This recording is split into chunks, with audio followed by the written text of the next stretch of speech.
Hello, everyone, and welcome to another USC US-China Institute webinar. Today, we're introducing a wonderful, interesting report from Pan America looking at Hollywood and China. The title of the report, Made in Hollywood, Censored in China. We have a distinguished group of panelists, beginning with the author of that report, James Taggart, who will speak. And then we have Professors Ann Kokas and Stanley Rosen, and the Variety Bureau Chief for China, Rebecca Davis, with us to speak. And they'll be coming to you in just a couple of minutes. What I want to do first, though, is to thank you again for joining us and to invite you to participate as well. And the best way for you to join us is to scroll to the bottom of your screen,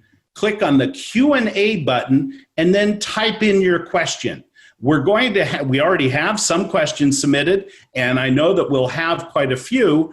We'll try to get to as many as possible. So if you submit a question, please only submit one or two, and make them clear, make them short. It'll increase the likelihood that we can get to those. Now, today's topic is really obviously quite timely. And we're just really delighted to have this opportunity to bring it to you.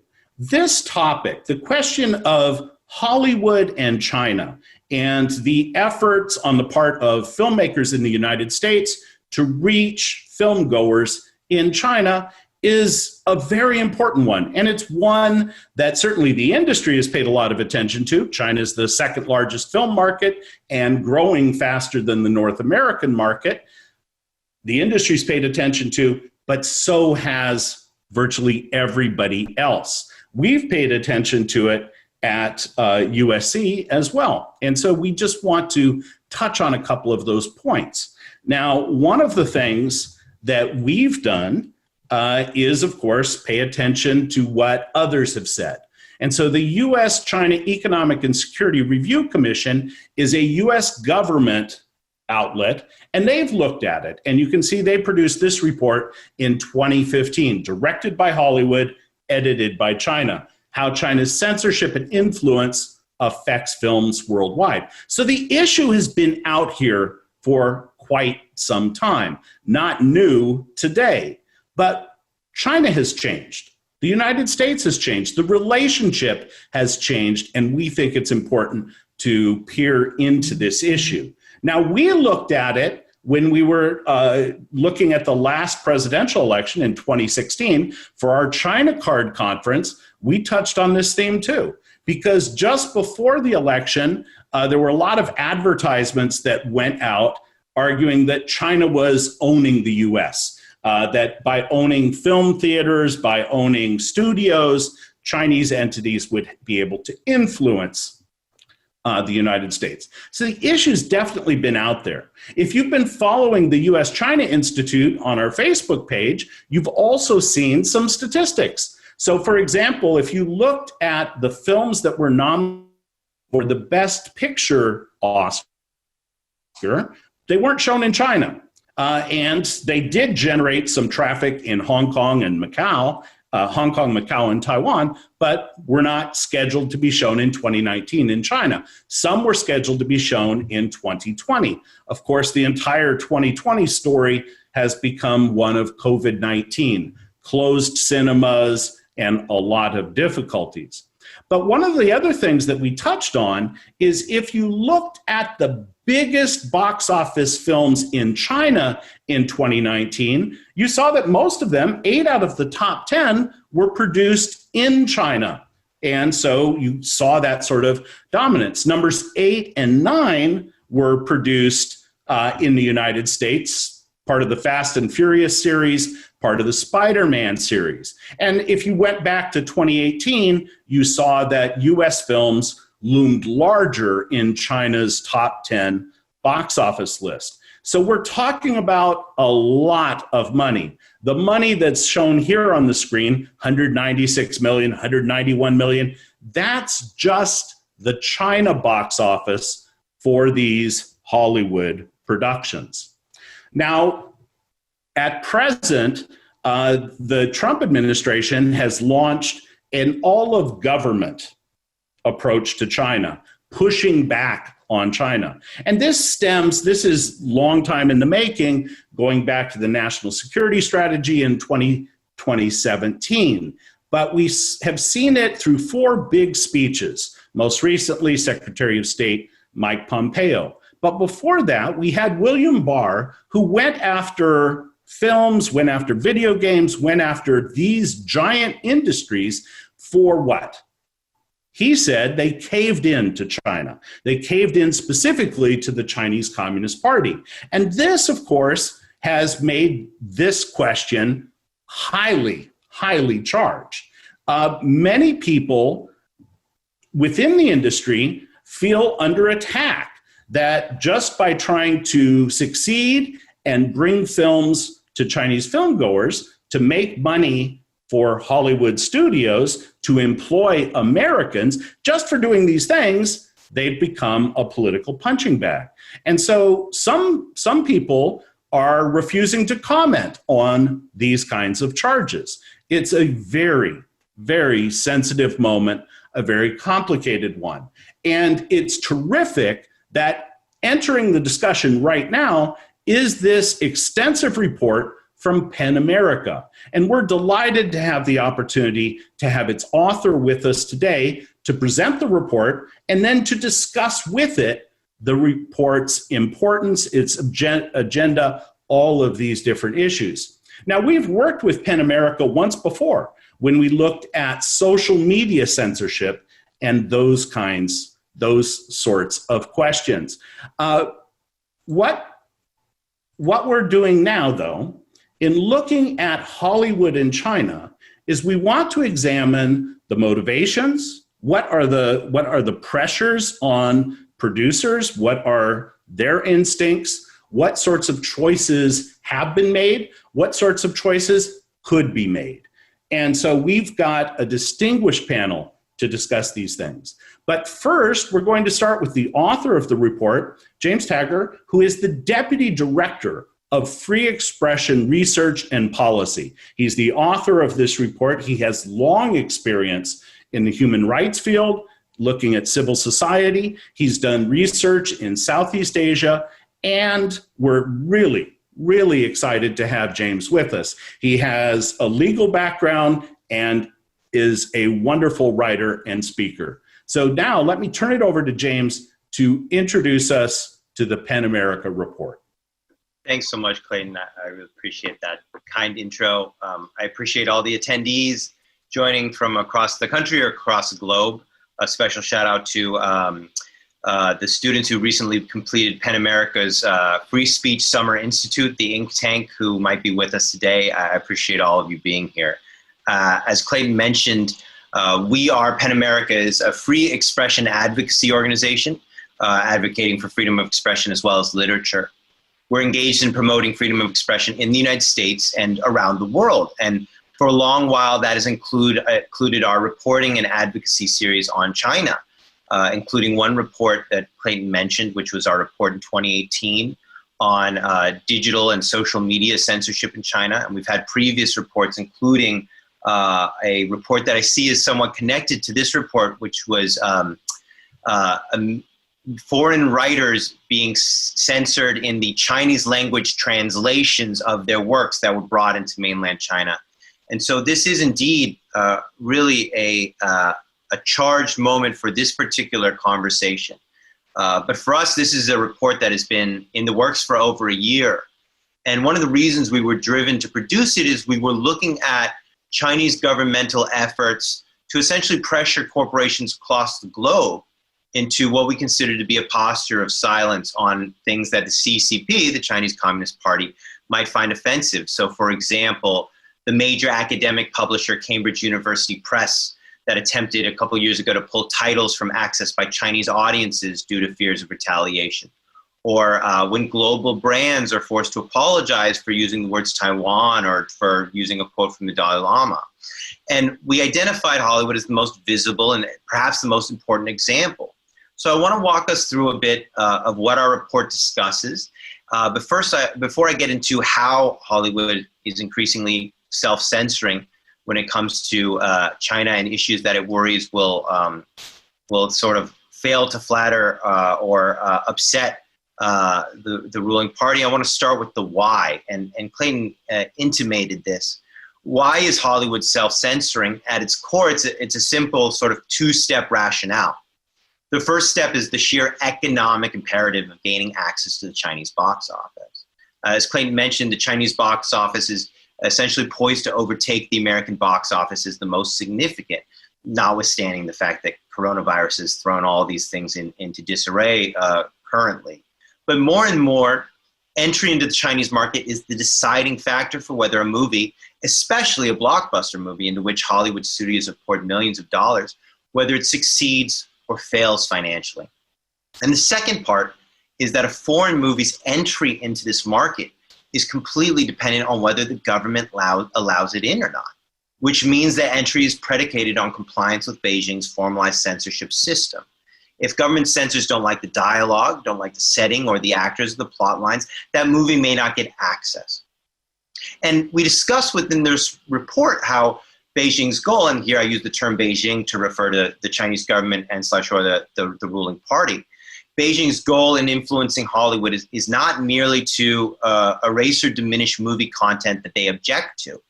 It's to shape Hollywood movies to collectively present a more sanitized vision of not just China as a country, but of its political leadership. And it employs its institutionalized censorship in order to accomplish this.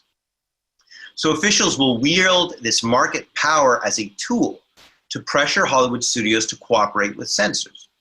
If you play ball, you will be rewarded with entry into the nation's cinemas, and possibly more. You may receive additional preferential treatment in the form of coveted release dates or of preferential advertising arrangements. But if you refuse, your movie's financial success can be deeply impacted. And certainly studios that invest millions in their movies have substantial economic incentives to comply with these requests, particularly if these studios have additional business interests in China. You know, there's a section in the report where we go back to 1997, which may seem like ancient history to some, particularly if they're younger viewers listening in. Younger attendees, but this was the moment where 7 Years in Tibet and Kundun and Red Quarter came out, and it was a year where the Chinese government sent a very clear message. If you make a film that the government does not approve of, they may punish the entire studio. They may punish the actors or directors involved in the film. And that is a message that has been since then internalized by Hollywood as an industry, we argue in this report, and by executives whose job it is to smooth out any possible obstacles to financial success. So with the why established, let's talk about the how. How does Hollywood accept censorship or self-censorship within the face of these pressures? Well, they may cooperate with the censors by scrubbing lines of dialogue, by creating alternative or additional scenes for Chinese audiences, by removing shots or scenes at the censors' insistence. But beyond that, they may advance into a more proactive, a more cooperative stance with the censors to reduce the chances that reviewers will delay or reject their film. Studios have developed, we discussed in the report, informal feedback loops with fixers and distribution partners, consultants, and even with the censors themselves, all to ensure they stay within the lines that the censors have drawn. Filmmakers may avoid, and by filmmakers I use the term not just to refer to directors, but executives and others involved in the film production process. But they may avoid certain topics or content, including sex, LGBTIQ issues, crime, violence, or portrayals of China that Beijing seems as negative.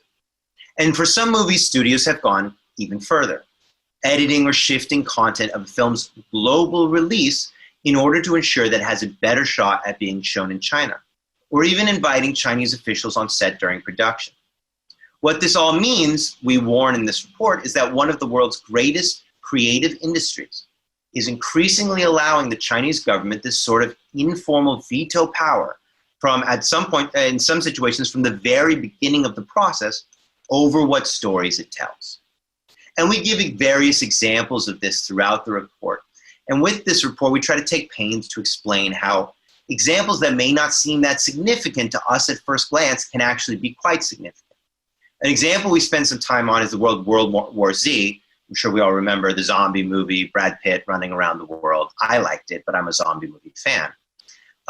In the book, the author of the book, Max Brooks, the book which the movie was based on, the author set the origin of his fictional zombie virus in China. But for the movie, this point was scrubbed by studio executives. Now, it may have seemed minor to them at the time. After all, it's all just a backdrop for Brad Pitt to shoot zombies anyway, so who cares where a fictional virus originates? But when we consider the fact that the author of the book specifically chose to set the origin of the virus in China, in part as a commentary on China's censorship practices and the potential public health consequences, and when we consider how Beijing has responded to the coronavirus outbreak, in part by jailing whistleblowers and dissidents who have dared to criticize or call into question the government's response, this minor change no longer seems so minor. If Hollywood is afraid to depict a fictional virus as originating in China, can we trust it to credibly depict stories about the coronavirus? Now, I want to remind people that self-censorship is largely an invisible phenomenon.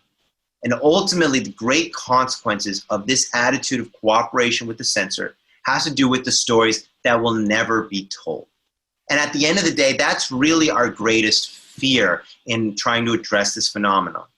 That there are important stories in or involving China that deserve to be examined by a global audience that will never see the screen, because it may be so obvious to those who would otherwise write or direct or act in or produce them that such stories would never be greenlit, so to the point where no Hollywood professional will even propose them. Or if they are told, that they'll be constrained and shaped by the desire to appease Beijing, that they'll function more as a political messaging rather than a movie that speaks truth to power. Now, we believe that this is an issue that's going to get worse if it's not discussed. The Chinese box office is becoming more and more dominant, and Chinese theatergoers need Hollywood less and less, while Hollywood needs access to the Chinese box office more and more. So that the trends are going towards more self-censorship, not less. Thus, we believe we really need to have a public discussion about it now. Not everyone agrees with us, and I'm sure we can get into that today. But censorship, especially self-censorship, it thrives when it's invisible.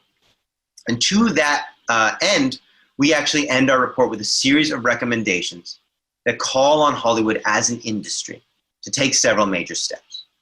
So firstly, we call for a pledge from studios that if they comply with censorship requests from Beijing, or even if they self-censor with the goal of ensuring that their movie gets a better shot at playing within China, that they do so only for the Chinese version of the film, not for the global release. We believe that the global release of films shouldn't be watered down to a lower common denominator of pleasing Beijing with its strict censorship regime. Secondly, we call for transparency. We call for disclosure. We recommend that studios commit to publicly sharing information on all censorship requests received by government regulators, that they develop a disclosure mechanism not dissimilar to the way that the tech company has created a disclosure mechanism for when they receive requests for content removals for their own content.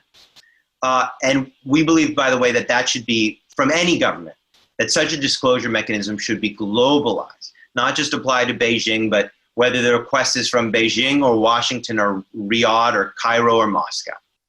Now, we appreciate that this is the equivalent of airing dirty laundry for the studios. But if studios took such a step, we feel, it would demonstrate that they're actually interested in addressing the problem, rather than just hoping it stops becoming an issue. And it would offer a level of transparency before the global public as to what have been, the incentives and pressures on the film that they're going to see.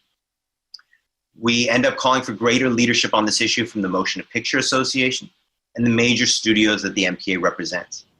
If the biggest actors in this industry take unified action, we believe that that will be, not only will that present a unified response to this issue before Beijing, but we believe that it's the best chance that the industry as a whole will follow. And I want to end by noting two of our other recommendations. We call for Hollywood to deepen its commitment to the inclusion and promotion of substantive and three-dimensional Asian and Asian American characters.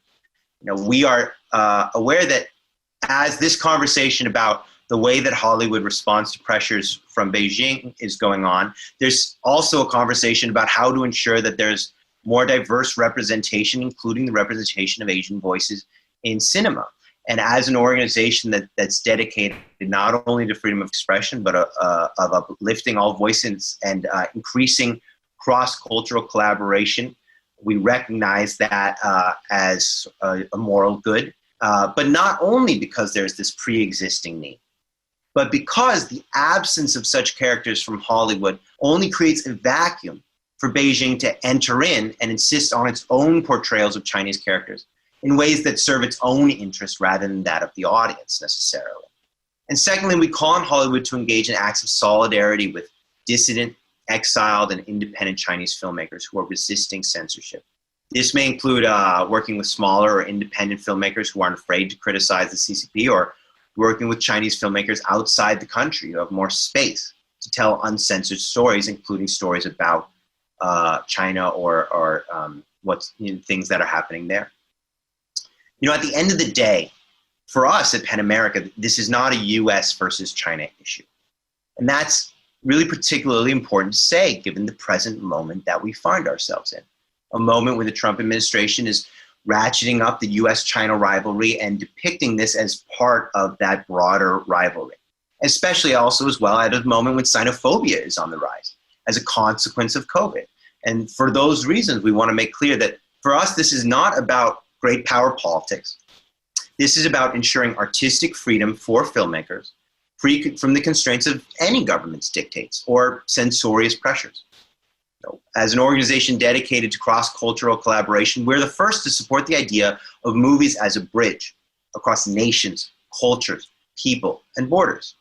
But that type of authentic cross-cultural artistic collaboration can't flourish when it's constrained by the censor's veto.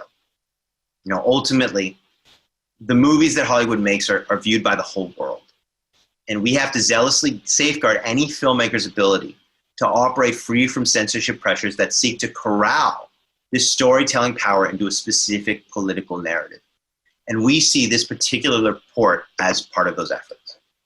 So those are my preliminary notes. I appreciate you listening, and I'm really looking forward to this conversation. For those of you who are viewing via Zoom, be sure to click on the link in the chat box to go ahead and have access to the report itself. James only had a few minutes, so he couldn't get into the full nuance of this. And I want to note that within the report, you do have industry folks discussing these issues at some length. I also want to thank James for highlighting the notion that this is about communication. This is about the centrality of the valuing free expression, valuing cross-cultural communication. So it's really, really important. He noted, for example, the need to include more Asian stories and Asian American stories and performers, as well as people behind the camera, writing, creating these stories. And that's something, of course, that USC has been pushing for some time with the USC Annenberg Inclusion Initiative, the research done by Stacy Smith and her team on that. We turn now to three people who have deep experience in this field. And the first of these, Rebecca Davis, is in fact a very powerful voice on these issues. She fortunately can speak 4 languages, French, Spanish, Mandarin, as well as English, because she's working on an industry that aims at the globe. She is the China Bureau Chief for Variety, one of the key industry publications that is widely read. She's had that position since December 2018, but she has a lot of experience reporting on the ground in China, working for AFP and other news organizations on a whole host of issues. We're delighted for the first time to welcome Becky Davis Thank you. That was a very kind introduction, and I'm very happy to be here to support this report with so many other names that I read frequently and whose books I've perused in my work, trying to keep up with the day-to-day of how the Hollywood-China relationship is developing. So yeah, in my beat, I basically look at what we see in this report day in and day out. This is basically my bread and butter.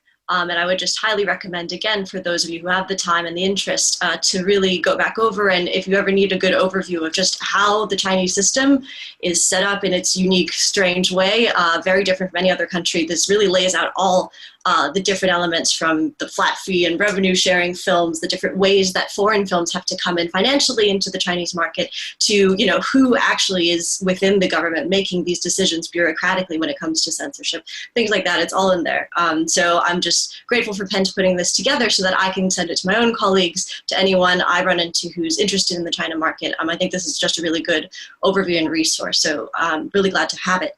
I guess I wanted to use my time maybe to read actually a quote that I had from a conversation with a long-standing Hollywood executive with decades of experience working in China. On his take, we were talking about sort of the recent political blowback against studios, in large part from Republicans like Ted Cruz, and others on the censorship issue in Hollywood. And this is what he said. I just wanted to include his voice a bit. He said, "A lot of these things are less about censorship than they are about making Chinese audiences feel comfortable and appreciative of the content that the studios are putting out, almost assimilating some of those things to what those audiences would go for. In some cases, that's taking out a Taiwanese flag off Tom Cruise's jacket. I don't really see that as being some massive problem for the American political system, but maybe I'm missing something. I think it's the same as a shampoo brand marketing their shampoos differently in China than in America. Maybe it doesn't have to do with the Dalai Lama or Taiwan, but I think audiences want different things in different territories, and businesses should be able to deal with that however they see fit." So I guess I just wanted to open our discussion with that quote, with that pro-business voice, the voice of someone who deals with China a lot, but sees it very clearly from a purely business perspective, and ask, you know, is film different from shampoo?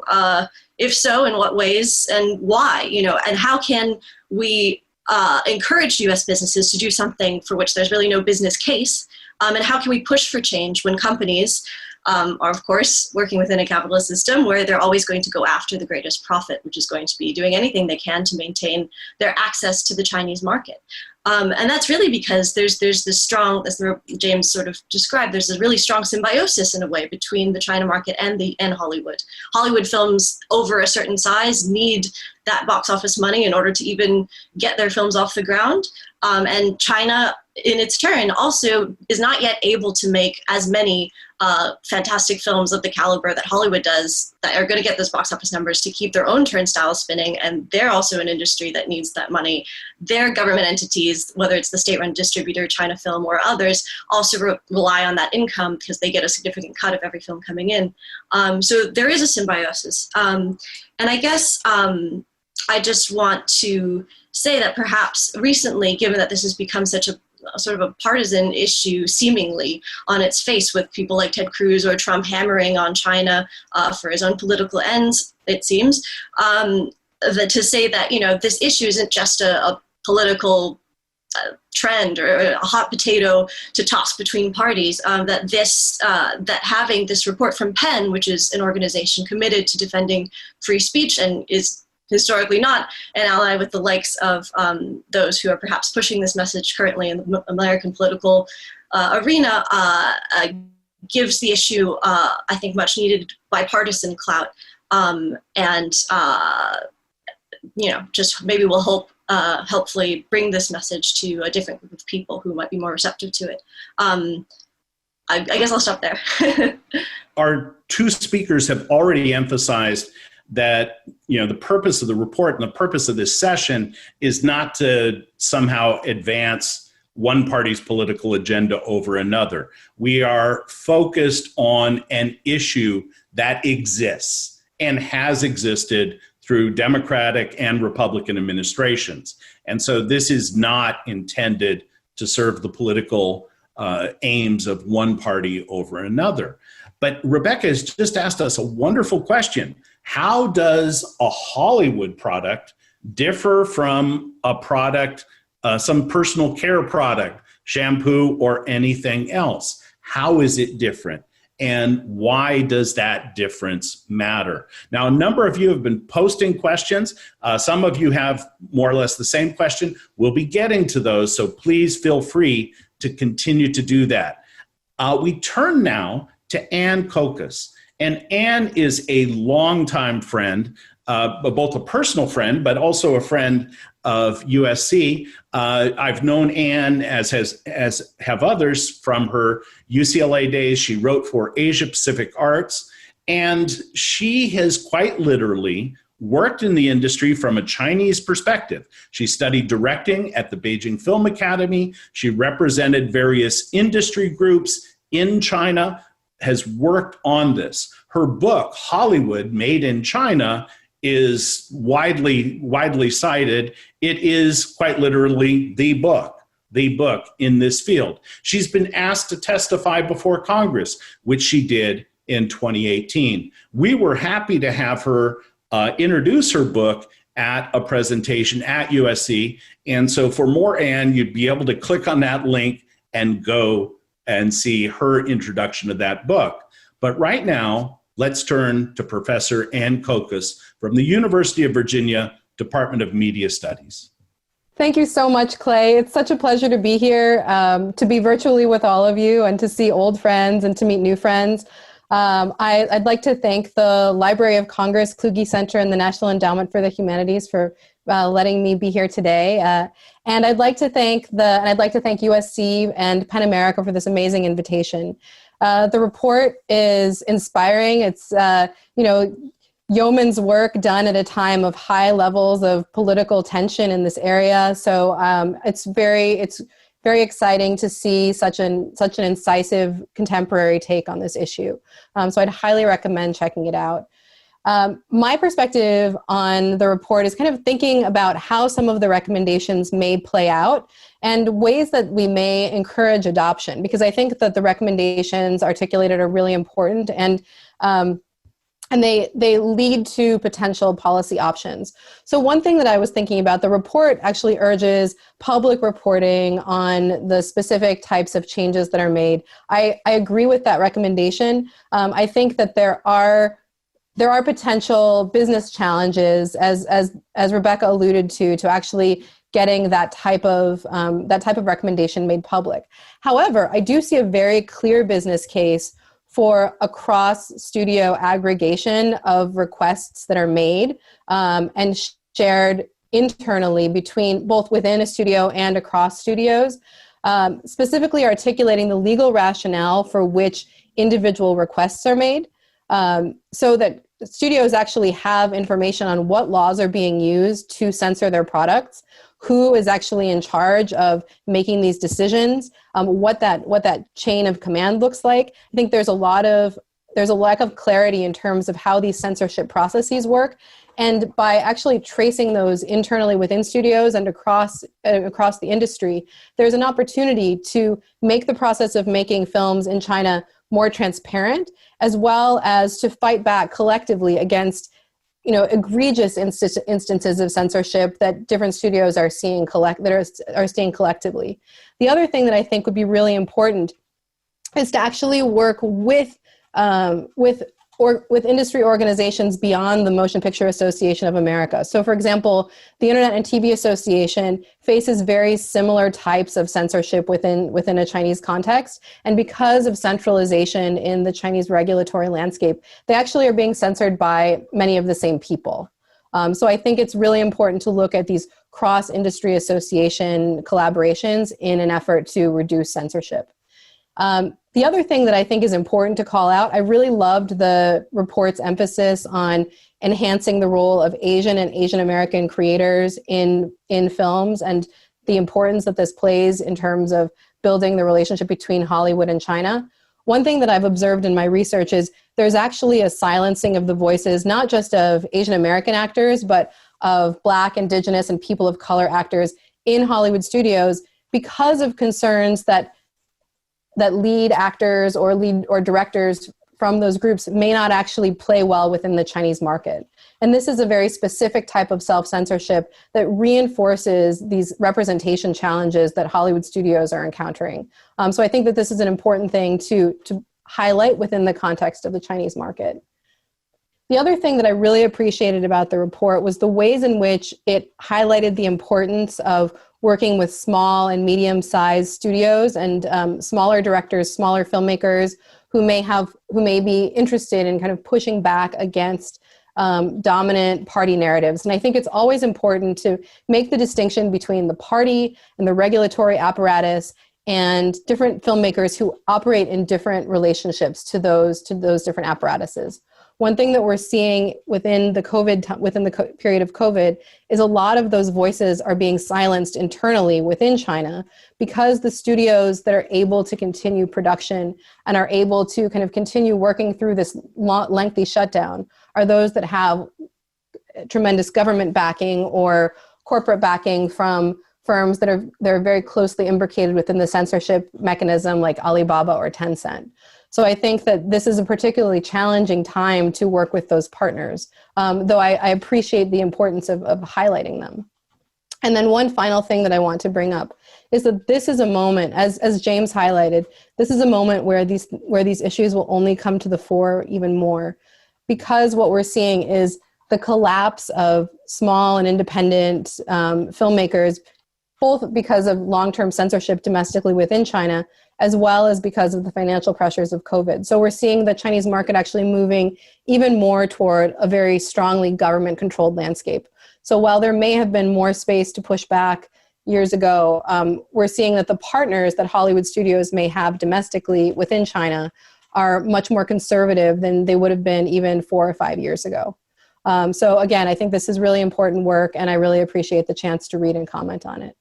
And I think you made several really important points that we're going to want to unpack a little bit more, including the trends within the Chinese film industry and how this is related to that. Some of these things that we definitely want to look at. Also, you wanted to add some suggestions on the recommendation front, how to go with an industry-wide report. And that, of course, is something that's happened frequently in China.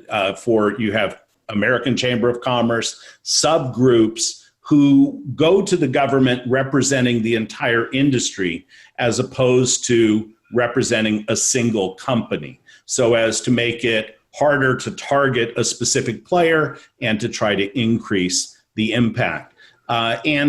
You talked also about the tech platforms, the subject of your current research, and we'll come back to that. Right now, though, it's time for us to turn to USC's own Professor Stanley Rosen. Stan has been teaching at USC since 1979. He is I was going to say oldest friend, but I don't want to suggest that that's related to his age. Rather, I have known Stan the longest. He has been teaching me. I'm a slow student. He has been teaching me for a very long time. Stan Rosen has published on the Cultural Revolution, on human rights. He's known for his work on Chinese education, and more recently for his attention to the issues of youth culture and soft power. He's the author or editor of numerous books, and it's a great pleasure, Stan, to have you back with us. I've written down some notes, and I think I felt some obligation since, and I understand why, there's no industry representative. I mean, Becky Davis, of course, is an industry person, but she's not a studio person.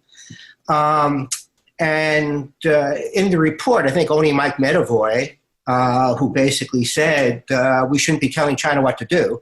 There's basically no real industry person on the panel. So some of what I say is kind of maybe channeling in some way some of what that they might say in response. The first point I had noted, and I'm very familiar with the report, as James knows. I've read numerous versions of this report. But first question is, that might be asked, is are the Hollywood studios selling out or simply cashing in? What is the difference?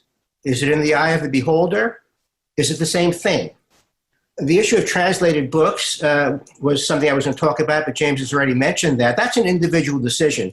I know quite a number of people who have allowed their books to be translated into Chinese by the Chinese authorities and cutting things about Tiananmen and things, Tibet and so on and so forth. I know others who don't want to do that. The question is, do you want Chinese to read a Western account even with those sensitive parts eliminated? And that is somewhat similar to the Hollywood situation as well. People in Hollywood and Hollywood studios might argue that, first of all, the vast majority of Hollywood films have no China components anyway. And they send a message about American values to Chinese audiences. Even if it's not part of the quota system or the flat fee system, people in China can access almost anything, as you know, through downloading. Pirated DVDs, Blu-rays, but downloading is the most popular one through the internet. So they're showing American values to a Chinese audience, so it's actually doing some good. Foreign audiences, Chinese audiences, can see the diversity, the pluralism of America, the ability to be critical of government. You can see American films where there's a character in the film who's the president of the United States, and he's going around killing people. I mean, I've had a number of discussions with Chinese over the years, going back to Ronald Reagan when he was an actor, taking a Chinese group to Nura Cinema Theater on campus to watch The Killers. And everybody, the Chinese I was with, delegation said, wow, you're an American president. What's he doing on the screen? Next thing, he's shooting people. And they just couldn't understand that. So I try to explain the nature of freedom of expression to them. American films can be very subversive of state-sanctioned values when they're shown in China. But they're allowed, some of them, because many of them critique the United States in a very overt way. It's not a film, but House of Cards, to me, is a very good example, enormously popular in China, with Kevin Spacey literally killing 2 people in the first season. Chinese loved it because it showed how corrupt the United States is. And Spacey, in addressing himself to the camera, said, you know, I'm vice president. I'm a heartbeat away from the presidency. I didn't get a single vote. Democracy is so overrated. Well, this is great. The Chinese government loved it. But people on the internet and people through their Weibo accounts were writing, how dare the American Ministry of Propaganda to allow this film or this TV series to be shown. The point is there's no Ministry of Propaganda. So it's a subversive film, which the Chinese, you know, Cui Tiankai, the ambassador, loved this, but he didn't understand it. A few more points. Hollywood basically has compartmentalized its films. The censored films tend to be the big blockbusters out of the quota films, the high concept films. They're intended to succeed all over the world, not just in China. They're very formulaic. The only purpose of these films, and most of them are sequels anyway, tentpole films, franchise films, the main purpose, maybe the only purpose, is to make money. So it doesn't matter if Tom Cruise has a Taiwan flag or not on the jacket. If it makes money, take it off. Take off the Taiwan flag and the Japanese flag while you're at it, as they did. So auteurs like Tarantino, Scorsese, you can mention many others, people who control their creative works, people who have an artistic brand will not accept this. They're not affected. And most indie filmmakers are not really affected because they don't really have a market in China, but they are watched in China by downloading. Even films like Bohemian Rhapsody, which are shown in truncated versions, Call Me By Your Name, which was pulled from the Beijing International Film Festival, you can still watch these. Anybody can watch these if they want to. Couple of maybe the last point, in a sense, I think a perfect storm may finally be coming to force the MPA. It has to be the MPA. No individual studio can do this.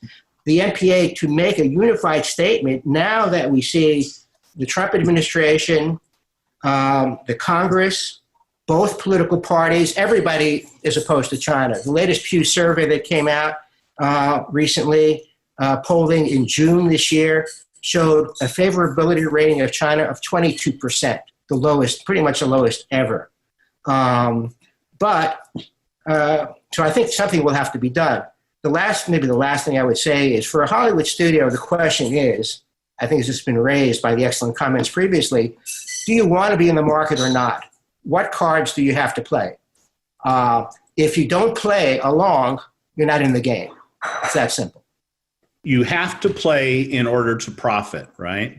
And your discussion, the point that Stan just made about the films that we were highlighting, they're all tentpole films, the 5th, the 7th version of a franchise, that sort of thing. And they exist to generate income.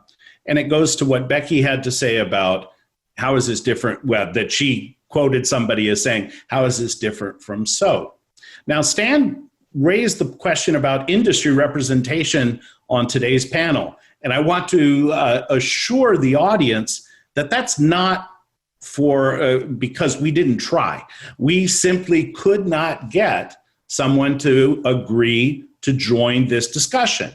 And it's not just turning us down. They've also chosen to turn down inquiries from the Los Angeles Times and others who have asked for them to comment on either the report itself or the issues raised in the report.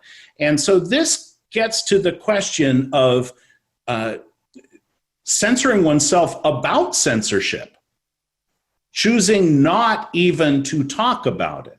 And so Stan Rosen has just called on the industry, through the Motion Picture Association, to have some kind of statement, to take some sort of stance.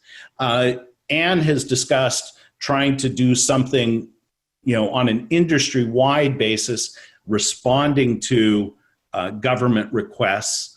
But as James has highlighted, a lot of what happens never gets to a discussion with state regulators. It happens well before that.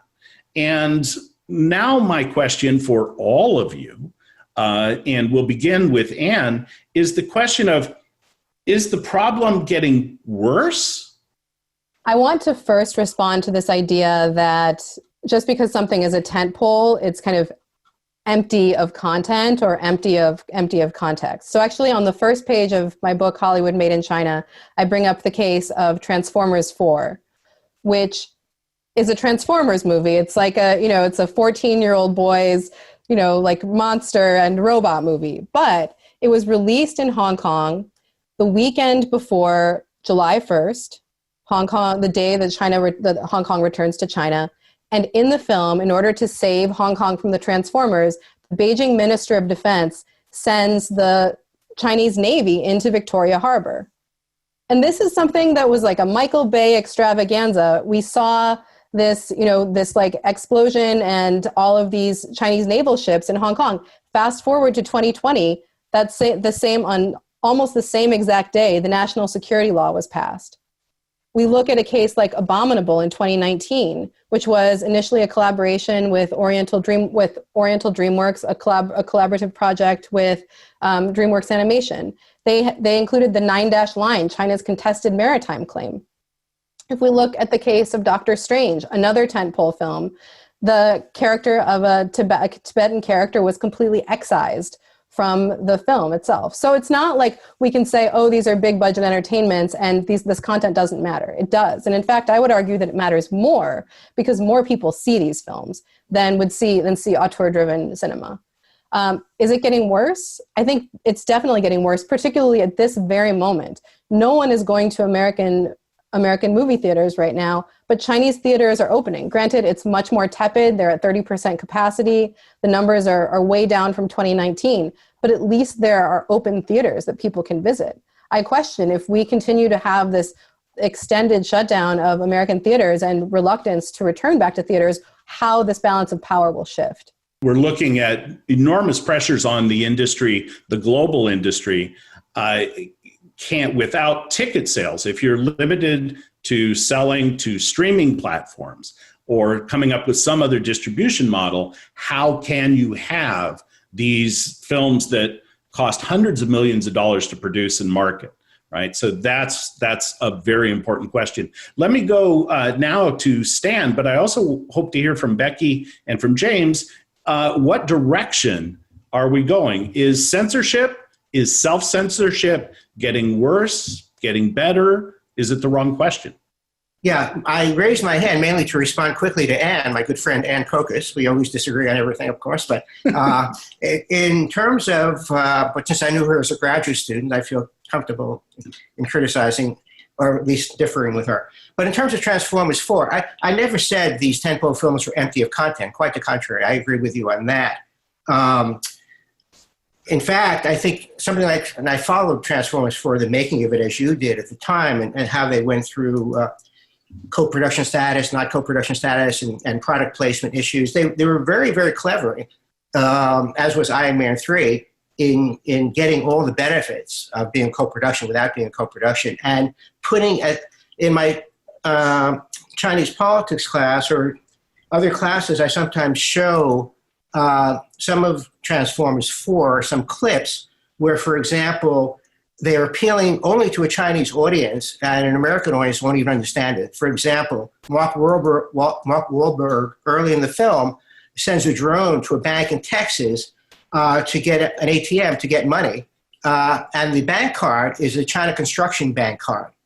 You can only see that for 1 second on the screen, and no American audience would be able to see that at all. But for a Chinese audience to say, hey, wow, we have banks in Texas. Now, of course, his access is denied, but that's another issue. And then we have Stanley Tucci in Hong Kong drinking milk from an Ely milk can. Again, only a Chinese audience will figure that out. So they're very clever in putting the content in there. The other thing about the 9-dash line, again, I show PowerPoint slides in my class on soft power. When Malaysia objected, they refused to remove, DreamWorks refused to remove the 9-dash line, so it was banned in Malaysia. Vietnam objected, Philippines objected. There's pushback against all of this kind of stuff. ESPN, by the way, is even worse because in their maps of China, not only do they have the 9-dash line, but they have parts of India, which the United States recognizes under Indian control as actually Chinese territory. So again, in most American audiences, all American audiences, I would say, except for a few random people like me, would notice something like that. So I don't disagree with you. There's plenty of content in there, and it's pandering to a Chinese audience, but it has effects beyond China. I would agree with you on that. Yeah, and the pushback, as you've just highlighted, is maybe not coming from the United States, but coming from China's neighbors about some of these representations. Becky and then James, would you like to say something about the trend line? This is perhaps a bit basic, but at least within China's own boundaries, the trend of local censorship domestically is clearly getting worse and stricter. That's maybe obvious to people, but just like to remind everyone that, for instance, next year is the 100th anniversary of the founding of the Communist Party, and that means that the end of this year, beginning of next, this whole period is going to be a period of heightened vigilance when it comes to whether it's online content, social media posts, and certainly with films, which go through a much slower process. But you can already see, I've recently been going through the transcripts from the Shanghai Film Festival, which are deadly boring, have to say, but interesting because you get tidbits like most of the major companies and studios and companies in China right now, their lineup for the coming year is, real tentpoles. Like there's one literally called the Communist Manifesto. There's another big one, really big, that's called 1921, the year they were founded, and so on. And so you really see locally, certainly with the major releases, the big titles, that there is going to be a big push for more propagandistic titles, things that laud the party, that are obviously sympathetic to Beijing's goals in the world, whether that's going to be a slew of these new COVID hero movies about how China defeated and fought the virus, or other things. So I guess, so within China, there's a tightening, of course, and that also is visible in things like you used to be able to screen as an art house film abroad in a festival or something, win some awards, and then use that clout that you got from abroad as a way to get a screening back home or get people to pay more attention to your film.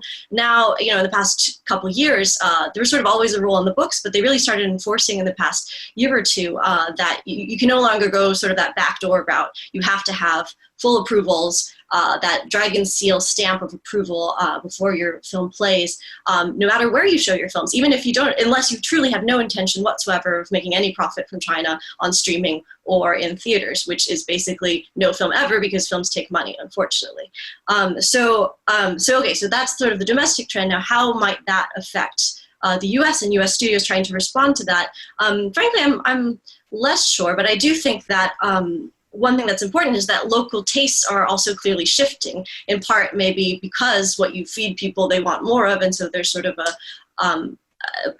that's also a dynamic. But since Hollywood is extremely responsive to market tastes, I think it's important to sort of think about how local tastes in terms of what people want to buy tickets to in China is also shifting, and in some ways in encouraging directions. It's not all completely doom and gloom. I guess, for instance, I would bring up that that China, in a way, weirdly, has the opportunity and perhaps potential to become one of the most exciting markets for foreign, even non-Hollywood, non-studio films in the world, because little films, little art house titles, or ones that in America we don't even get out of bed for, have gone on to become huge blockbusters in China, whether that's the Lebanese art house film that won some prizes at Cannes called Capernaum, which is a very small title that I think I wrote it down, it did like very little business in the States, but it made like over 50 million in China. So you've seen in the past 2 years, actually, a new sort of, these sort of breakout hits that were really unexpected, that are sort of classy titles that you wouldn't expect from the people who usually come out for Transformers 4. And so as that taste shifts, I think that also means that as audiences become more educated, as they become more global in their taste, that also leaves the door open for more sophisticated content coming from Hollywood as well, whether that's studio or not. And I guess you also see that in terms of people's response to co-productions used to be really lame. Let's say they're really low, they'll call lowest common denominator co-production. It was like, we'll have our movie and then we'll put Fan Bingbing in for 20 seconds and you like Fan Bingbing, so you're gonna like it. So yeah, that's obviously, at the time, sometimes that worked. Even then, it didn't really work. And now, Hollywood is getting much more sophisticated in the ways that it incorporates Chinese elements, Chinese characters into its storyline.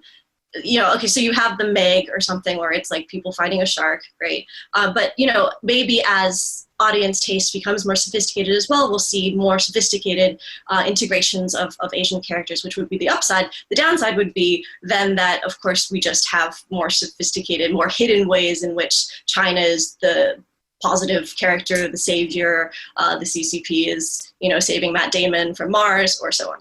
I think it could kind of go a number of ways, but I think a determining factor will really be, how Chinese consumers vote with their feet. Also, the tightening censorship around the 100th anniversary of the founding of the Chinese Communist Party, its role in the party's narrative of saving China, protecting China, making China rich, right? And you highlighted some of the films that might be shown to try to accelerate that. One of the interesting trends that Becky just mentioned, though, is China's openness to cinema from other places, not just Hollywood.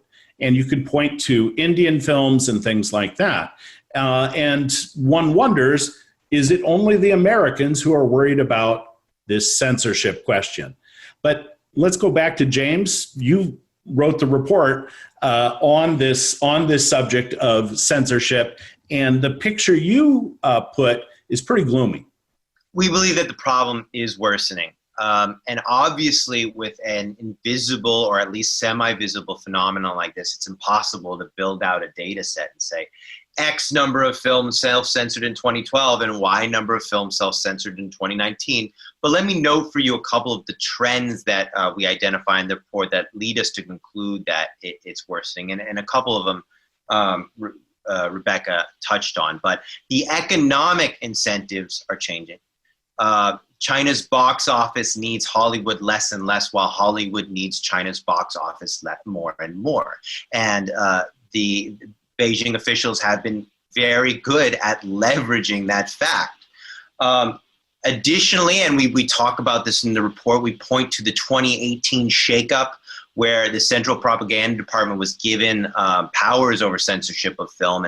And that to us is indicative of the level of tightening ideological control that the CCP has intended to has intended to impose on all sorts of media.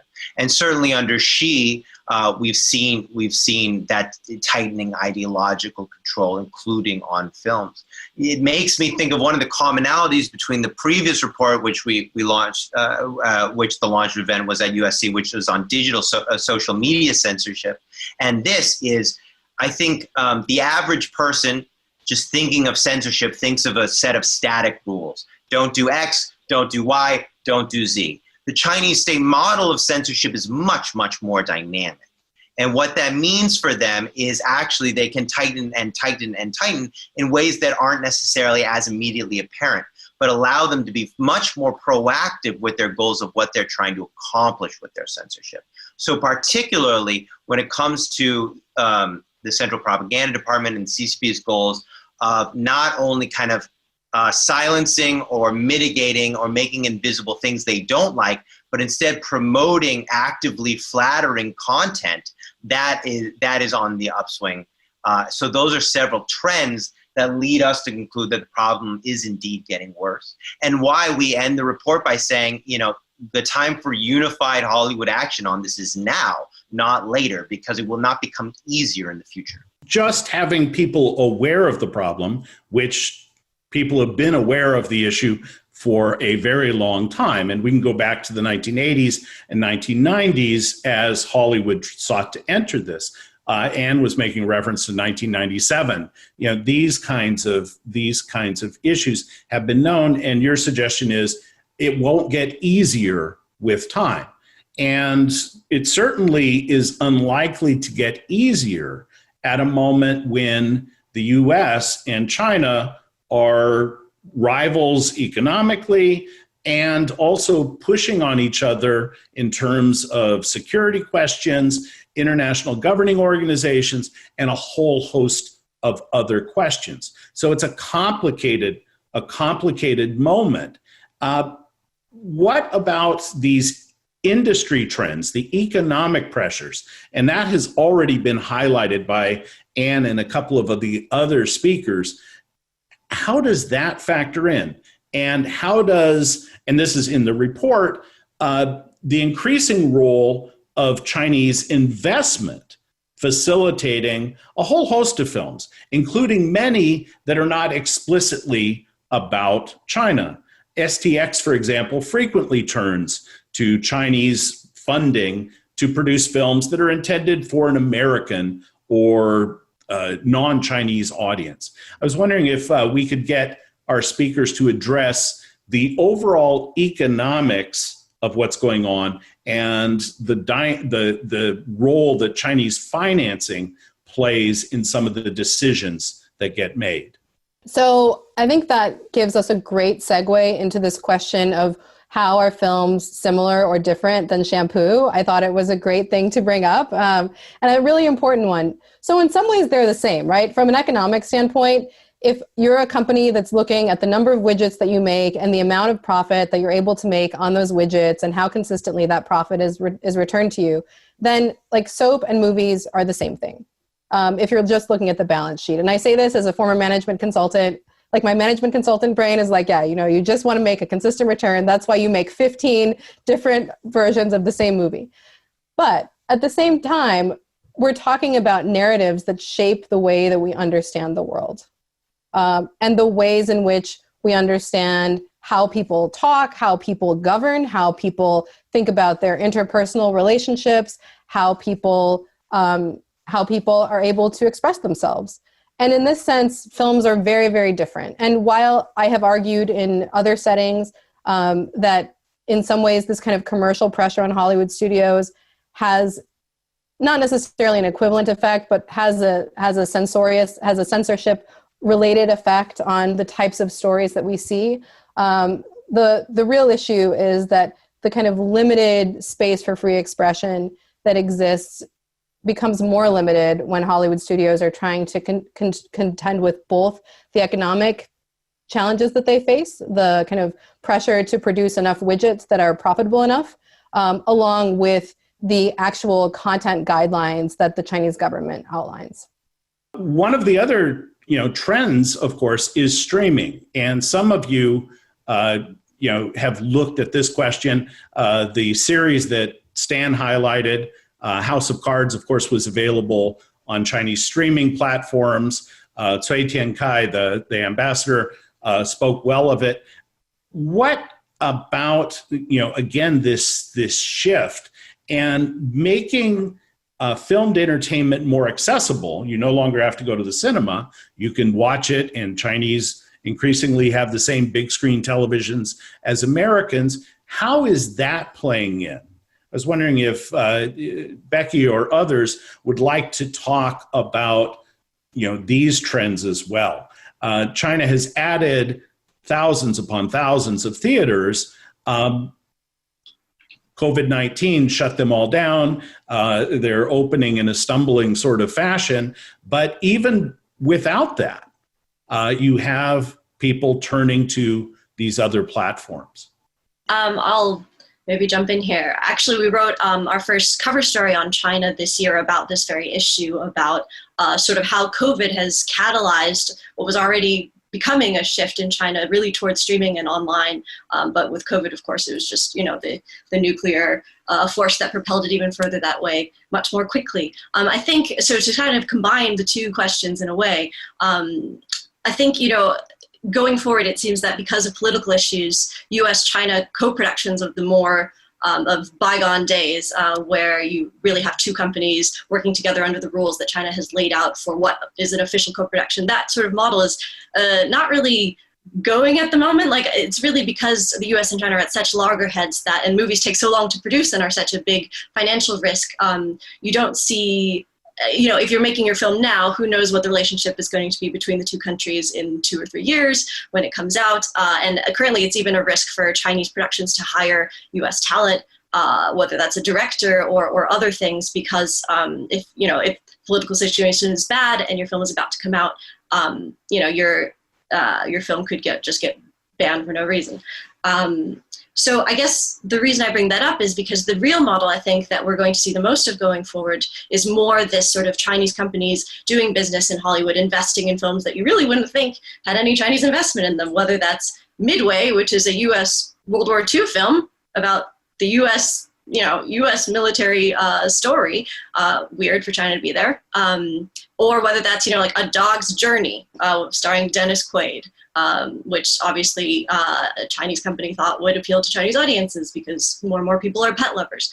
And the largest players before it was, it was the big Wandas and the big sort of traditional studio companies, whether that was Huayi. I guess Bona is still quite active in this space, but increasingly the players that are cutting these deals, that are investing in sometimes really daring, making unusual choices, are Alibaba and Tencent, which are these streaming companies, which are tech companies whose primary business is certainly not cinema, and therefore gives them this huge cushion of security and support to enter the risky business of film, where there are no guarantees, because they have WeChat, they have e-commerce, Tencent makes the vast majority of its money via games, so it has nothing really to do with film. It's just sort of this thing that they're getting into. In fact, Alibaba Pictures has turned a profit even, but it's something that they still want to be involved in. And so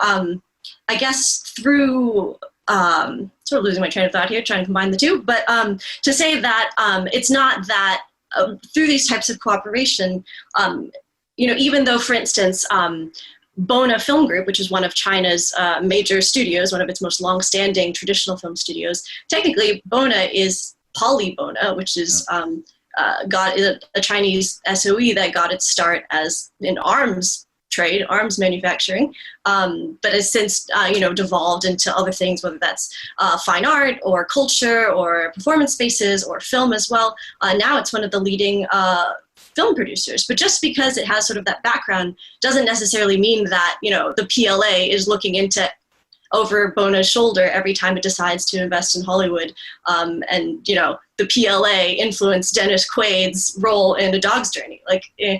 So I don't think it's on that level that we need to be concerned sometimes with those sorts of collaborations, which are supposed to be mutually beneficial, where the the US side gets the funding, and they get easier access, more of a guarantee to get a release date in China, which is not a guarantee, but it's much more likely to happen to you if you have a Chinese partner, even if you're not a co-production officially. So you can have Chinese investment but not be formally, exempt from the quota system. But I guess the real thing is that, economics, business in China is so inherently political these days, and not always just from the top down, audiences in China also increasingly want to see patriotic content. So when Alibaba is saying, maybe you should do this and not that behind the scenes, they're responding not just to like the CCP coming and saying, that might be happening too, but there's also, their own economic interest of wanting to make a film that audiences in China are going to want to see. And increasingly, that's Wolf Warrior 2, that's The Wandering Earth, that's these sorts of films, My People, My Country. So, I think with that consideration, sometimes it's hard to maybe, to parse out exactly the origins of some of these issues, but, ultimately, there's a lot to think about there, I guess. It doesn't require censorship if people want to see a patriotic film. If they are electing to spend money on it and things like that, there's always some question about work units buying tickets and things like that to get these things up in front of audiences. But the Wolf Warrior 2 and some of these other films definitely brought people in.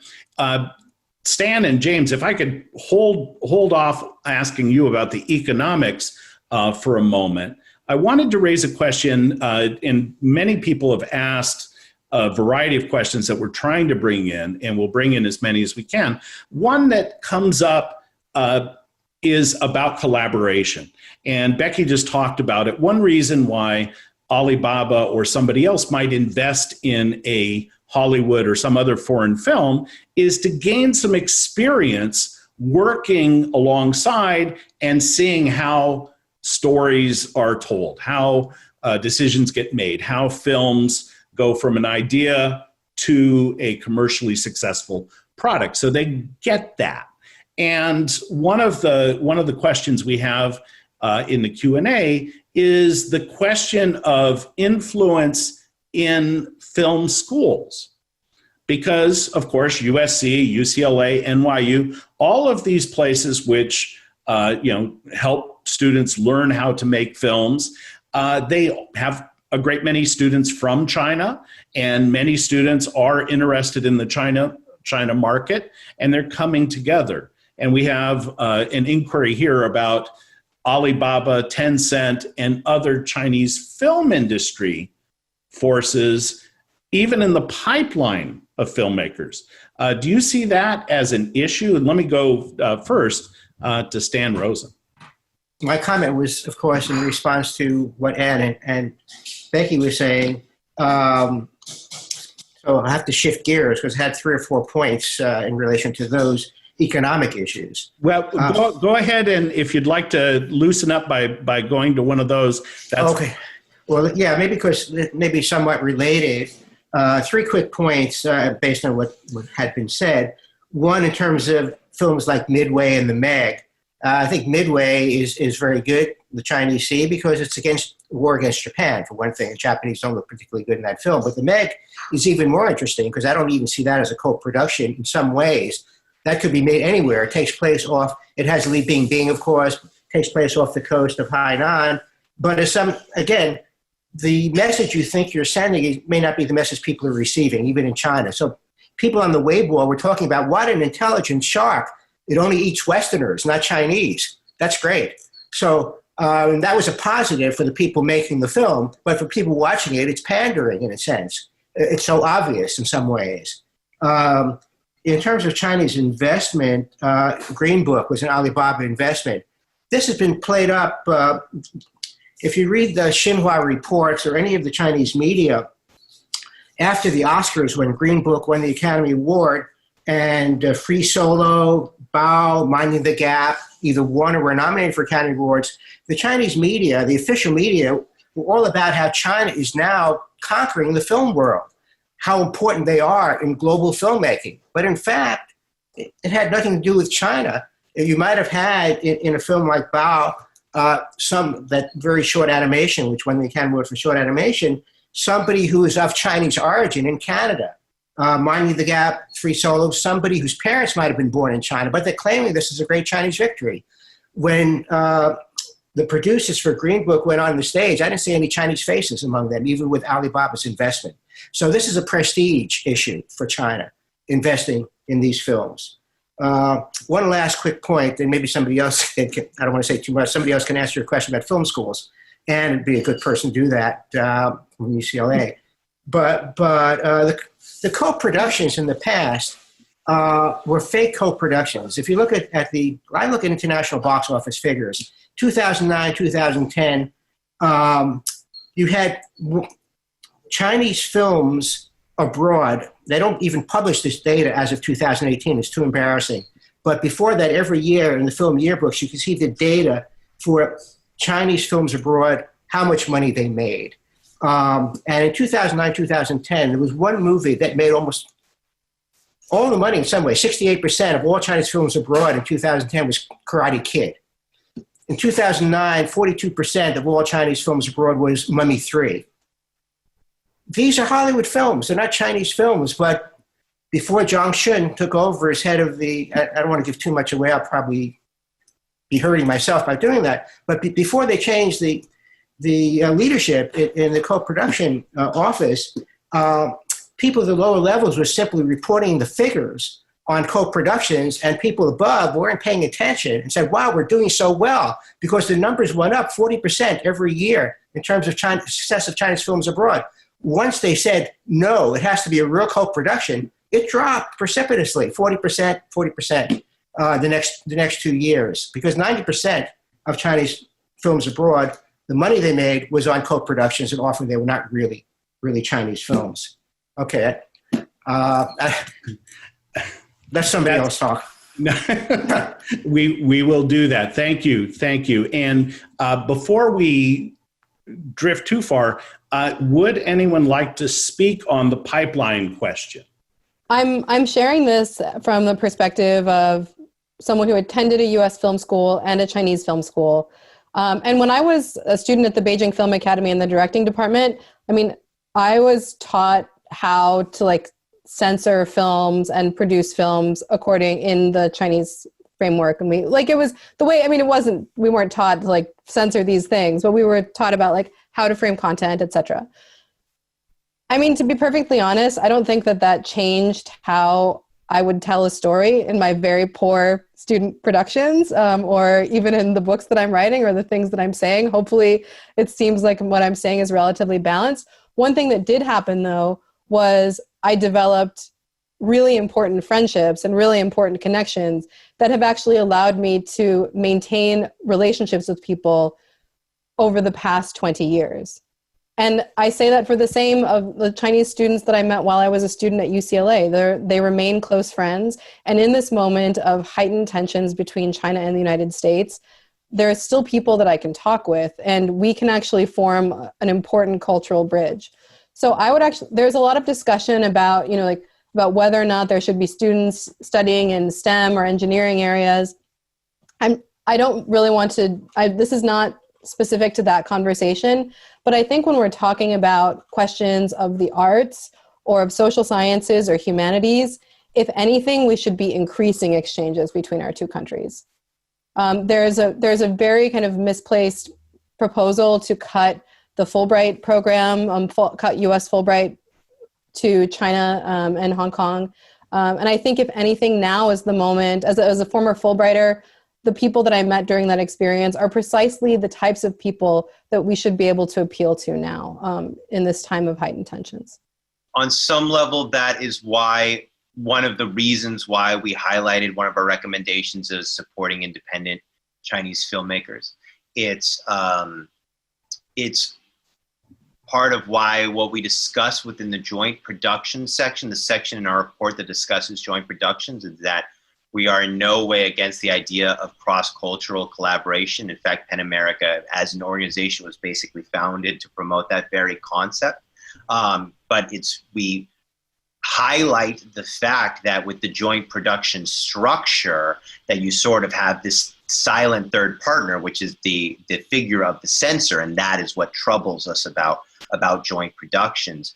I certainly agree that obviously these types of cross-cultural communications have real merit, and it would be a shame to throw the baby out with the bathwater of any proposal that attempts to address this issue. I strongly agree with that. And it's sort of on some level, it's why, along the lines of what Stanley was saying, which is similar to our report on the issue of censorship in literary translations, we don't tell individual authors where to draw that ethical line, because they're sort of best placed for themselves to decide whether the merits of that collaboration, the potential and the possibilities there outweigh what it means when the censor weighs in. And I think we feel similarly here. So certainly I agree with the idea that more collaboration, not less, is what we call for. What we want, however, is collaboration on a playing field where the censor is not a secret third collaborator. That's a good segue for the final couple of questions. We only have about 5 minutes, so we'll have to keep the answers compressed. I'll try to do the same with the questions. And that is, we have in the Q&A section, somebody who knows the Chinese film industry well, who's asked for specific examples. Which government office said this narrative needs to change? And this is for all four of you, if you have any specific examples of the mechanism. And that goes to what James was just talking about, a third party, okay, who is involved, not just the creators and the consumers, but this third party. And let's see if we can get just one or two quick responses, if someone would like to go.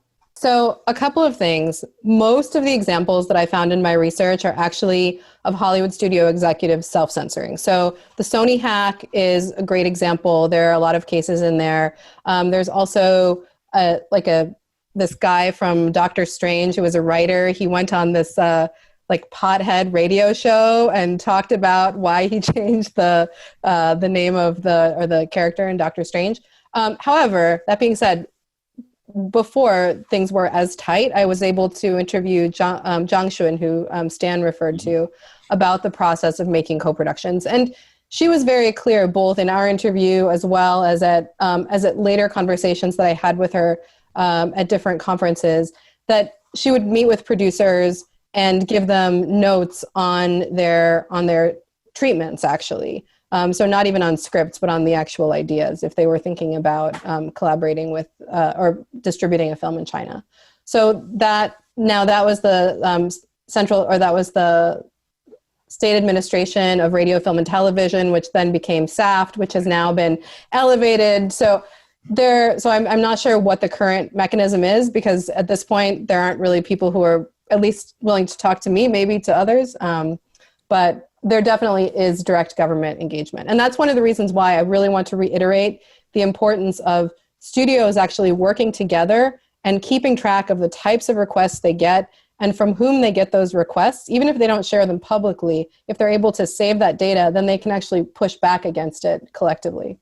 Yeah, and we have examples in the media sphere where the Foreign Correspondents Club does that. It aggregates data from foreign journalists in China, and then presents this to the government and says, these are the problems. I was wondering very quickly if Stan, Becky, James, if you wanted to give a specific example. If not, I've got a concluding question. Well, I did want to say something related to this, which is kind of relating to what Anne was just saying, which is, one of the features of the Chinese censorship system is so much of this is communicated orally or in meetings that are not in writing, so that it is deliberately obscured. So that, Anne's point on, and of course we've called for public transparency, and her, she was talking about sort of intra-industry transparency, but even that would be a step forward, because it the obscurity around all this is a feature, not a bug. And when people don't know where the lines are, who's drawing the lines, and whether the lines will be drawn, in relation to their specific project, they self-censor more because they don't want to hit these invisible lines. So the more that we can do to make this clear, transparent, and known, even if it's within the industry, that's a win for freedom of expression. That's correct. If it can be aggregated and then presented, not just within the industry for it to be shared that way, but with the wider public to understand these things, and of course in China. Now, thank you for highlighting that this is a feature, that's the key, is having everybody involved in this wondering, is this okay? I want to get this through. This is important to get through. I want an audience to see this. In focusing on what is blocked, do we miss important things? Now, Stan mentioned this, some of the topics that might be explored about the environment, about ethnic ties, about gender relations, about economic structures within a society, about union organizing, these kinds of things. Can those messages get in if you don't put them in China? If you tell a compelling story set somewhere else, but let Chinese audiences process it? And this is a question for all four of you. This is the access question. Yeah, I think the answer is certainly we hope so. Our concern is that the Chinese censor will increasingly censor these things, even if the word China doesn't appear, or even if it's not specifically referential to China. But there is, of course, I think there's opportunities there. I think one of the most fascinating things, and we didn't really delve into this with the report, but we thought about it, which is the way that sci-fi and fantasy, those genres being particularly popular. And since we couldn't tease out all the reasons why, we didn't really include it. And we definitely thought, it certainly could be the case that the censor is particularly encouraging of sci-fi because it's harder to kind of say, oh, this is clearly China or this is clearly the US, or make a direct parallel. But obviously you can pursue these themes of commentary, such as, speaking truth to power and engaging on social issues, even if it's not, spelled out in very clear terms that you're referring to a real world analog. So certainly, we're really supportive of that idea. And I think as these genres continue to be very, very popular for Chinese audience specifically, and for global audiences more generally, we see opportunities there. Actually, I'm more familiar with censorship of domestic Chinese films, but this is not the time to talk about that. I think it depends on how which country is being depicted, and how China sees that other country, whether it wants to be favorable or unfavorable, and whether by extension you can interpret what is shown as somehow applicable to China. For example, in one of the Pirates of the Caribbean films, when it was shown in China, the scene with Chow Yun-fat, Zhou Ren-fa, as the pirate in Singapore, when he welcomes the group to the pirate den, says, "Welcome to Singapore." That was cut because the Chinese didn't want to offend Singapore and make people think that Singapore was a den of pirates. It also it reminded me of the first recommendation in the report that James talked about, in terms of two versions, one for China and one for the rest of the world. Chinese are quite willing, as in Men in Black 3, to simply remove all the scenes in Chinatown when people have their memories erased, but that shows all over the world. They do that with Hong Kong films. Wu Jiandao, Infernal Affairs, for example. They changed the ending. A film that was widely known, even in China. They changed the ending, sorry for the spoiler, they changed the ending so the bad guy, Liu Dehua, Andy Lau, has to get caught. He can't get away with it. It's not just Hollywood that has to deal with. So this happens all the time. The Chinese themselves will have a separate version. Now, with some films, because I know Chris Fenton, who has a new book out really well. And when he was working on Looper, for example, the Chinese did not want scenes just for China. They felt that was an insult to China. You have to have a film for China and the rest of the world. And it took a lot of persuasion for that film to have those extra China scenes with Xu Qing, Summer Qing as Bruce Willis's wife, because it showed the future of Shanghai as an incredible metropolis, incredibly high-tech metropolis. That's how they were convinced. But they didn't want the separate version for China of that film. They themselves, the Chinese government, thought that's pandering to China. We want the international version, but one that we like. That's the ideal. And that's precisely the issue raised in this report, that who's doing the editing, who's doing the script choice, that sort of thing, do the preferences of censors in China wind up determining content made available worldwide. But I want to go now to Becky and to Anne, and this question of what should we focus on? What gets blocked, or are there bigger stories that are getting through? I guess that my gut reaction first response that comes to mind is that recently I was talking to a small film out of Kyrgyzstan, an independent production that depicted it was the story of a Chinese mining company in Kyrgyzstan destroying the environment and ruining the lives of the local people, and then giving bribes to the local officials. And it seems to be the first example of post-Soviet censorship in Kyrgyzstan, because the officials they asked to cut the scenes where they received bribes from the Chinese officials. I haven't had time actually to watch the full film, which is available on YouTube, and maybe you'd be interested to watch. But the trailer itself, it's only a minute, and it was jarring. It's like a peaceful Kyrgyz family, and then suddenly, very dramatic music, and then it ends with the hero shooting, it seems, the Chinese investor in the head. And it's just a minute, but it was really jarring. And I think that just sort of highlighted for me the extent to which never seeing the Chinese portrayed as the bad guy, or in the sort of social realist, sort of very real for many people in the world, around the world, stories of, now that China's so much more of a global player, with its fingers in many pots in many countries all over the world through the Belt and Road and other initiatives. You really don't see films like that. It would never get made in the US. And, even in Kyrgyzstan, apparently it couldn't even get a theatrical release. It had to go to YouTube.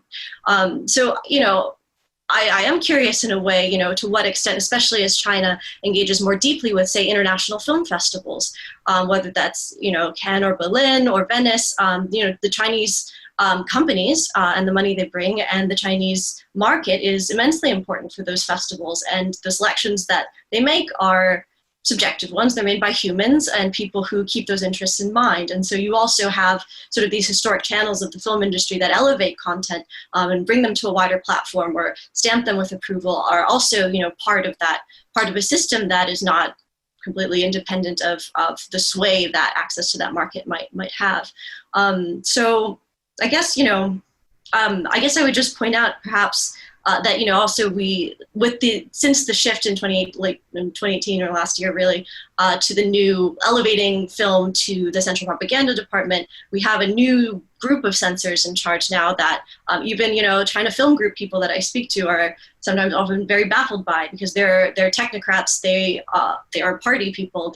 Historically, film has still been sort of run and overseen by people who had, even if they maybe didn't come into the job loving film, eventually over decades of kind of figured it out and had a better sense of what film was. Whereas these new people in charge are their goals are very different. Their goals isn't sort of to have, isn't always a filmic one. It's really a political one, and making sure that they adhere to a certain line. I guess that only is relevant that much to Hollywood, in the sense that, so there's greater uncertainty as to what that means in terms of what they would like to see come into the country, although their hand may be forced to some extent by the fact that COVID has shut down cinemas, has shut down a lot of production. Things are starting back up again, but there that some industry players, including the CEO of Bona Film Group, have expressed concern that there will be, while there may be enough content to get them through the rest of this year, by sometime, next spring, there might just not be that many theatrical films that are of the caliber they need to keep the box office going, in which case they would have to turn to more foreign content of whatever variety they choose to bring in those numbers, because they have their own directives of having to grow the box office a certain amount every year. If we are too preoccupied with censorship to miss the larger picture of other topics coming in. I think that is, first of all, I want to echo everything that Rebecca said. I mean, I think that her points, particularly about the shifting censorship landscape in China, are very well taken and very important. I'm definitely of the mind that the more types of input that we can get, the better. I mean, I love seeing, films about 100 years of the Chinese Communist Party, because it helps me to understand how things are happening and how that's happening, and how China understands itself and how the Chinese Communist Party understands itself. I think the main issue is, are we able to have all of those diverse voices, not just the 100 years of the Communist Party, but 100 years of responses to the Communist Party across the Chinese Communist Party across the world. And I think that we are in a danger of losing some of those voices. So that's why I think that this report is so important, and why I'm so appreciative to have been part of this discussion, highlighting these challenges of censorship and communication between China and Hollywood. So I'd like to thank the USC, US-China Institute, for hosting such a rich discussion. Well, thank you so much for being part of it. This is vital, this question of narrowing spaces and these sorts of things.